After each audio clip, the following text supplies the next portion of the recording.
3 tips on getting the help you need. Roll it.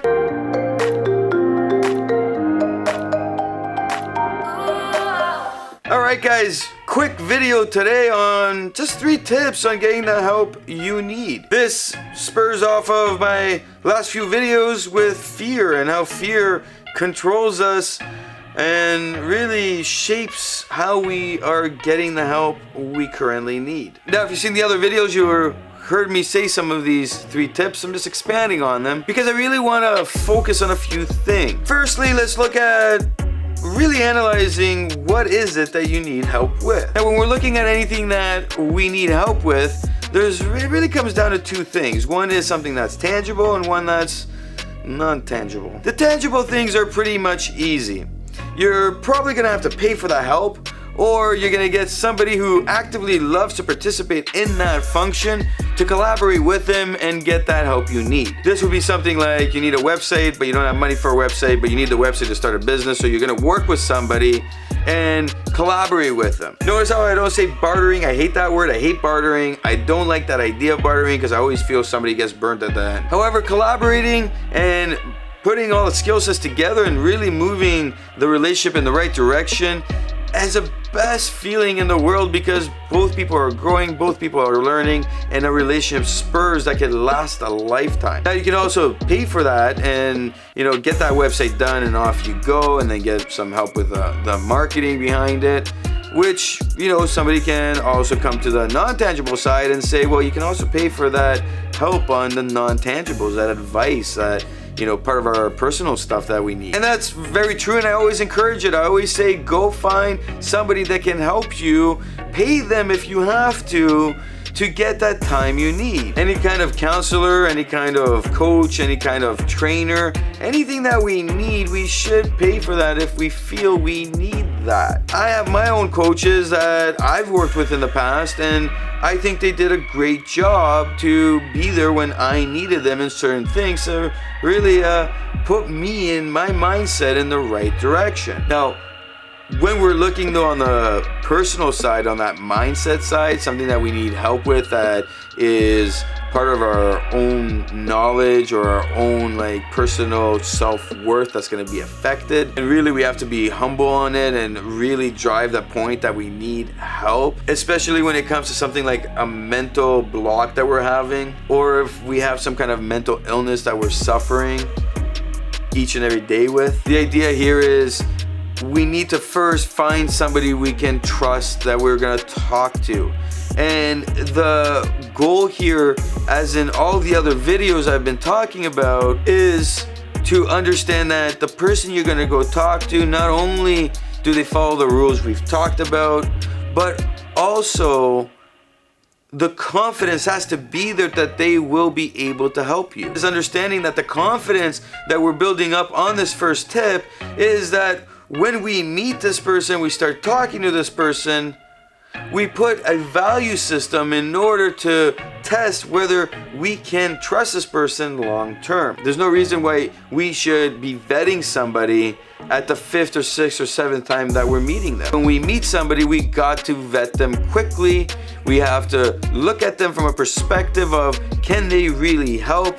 And we have to understand, is that personality relating to the personality we have? Tip number 2 is, will this personality be able to motivate you, push you, and guide you in the right direction? Or is this going to be something where you're meeting up with the counselor for once, twice a month, or giving you some lowdown of what you should be doing? There's no accountability, and then boom, you're done and you haven't achieved much. I find this happening a lot with people, especially when they're working with counselors that they kind of like and they kind of start to feel good with them, but they haven't vetted them on the system that they have, the proactiveness that they have to provide. This is kind of like when people come to me after they've had an expensive coach session with somebody else, and they do these little tests with them, and they're like, oh, well, listen, you like colors and you like this and that, so you are artistic and you should go down this route.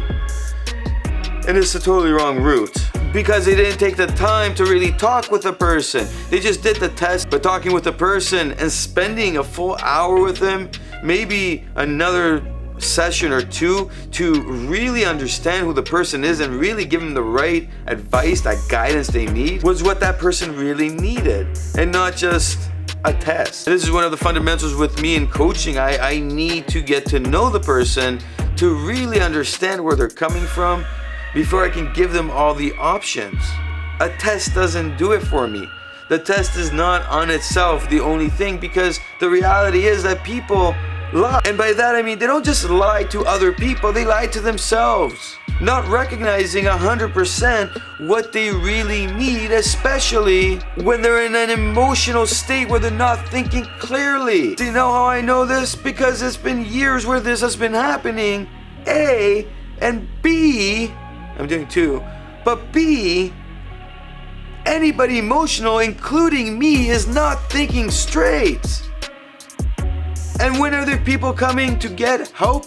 When they're emotionally not 100%. Because something is causing turbulence in their life and in their emotional well-being. Tip 3 is accountability in the person that you're getting help from. Because without accountability on their side, not only on keeping you accountable, but they being accountable for the relationship they're starting, an opportunity exists for extreme failure, that collapse failure. The moment when you're finally making progress, the person walks out on your life. I've seen this happen not only amongst friends, family, but with professionals, where they don't just do a phase out and eventually say, hey, we've done all the stuff I can help you with, I can't help you anymore. But they ghost out and they're like, I can't have a bad reputation of not helping this person. I've seen this done in every professional field.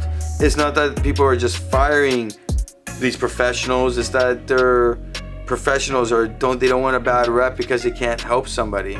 This is why a lot of people in the counseling services won't help narcissists, because narcissists can't really be helped. The idea here is that at the end of the day, like, we need to know the person we're working with. Are they accountable? Will they spend that time for you, or will they be walking away? Because at the same time, if it's not a paid service and it's a collaboration, a relationship you're building, will they get what they need and then tell you, hit the road? This is where we need to analyze it through a value system, all of these areas, and see who we're dealing with. It. Are we dealing with somebody who is similar to us?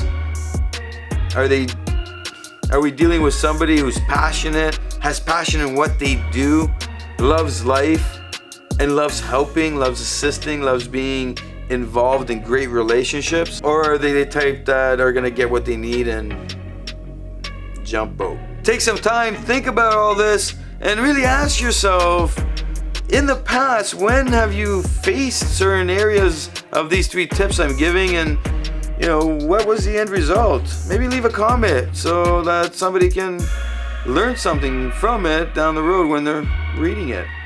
And don't forget, if you liked the video, hit that button, and of course, hit subscribe and watch the rest of the series so that you can get some of these ideas rolling in your mindset to get you moving in the right direction.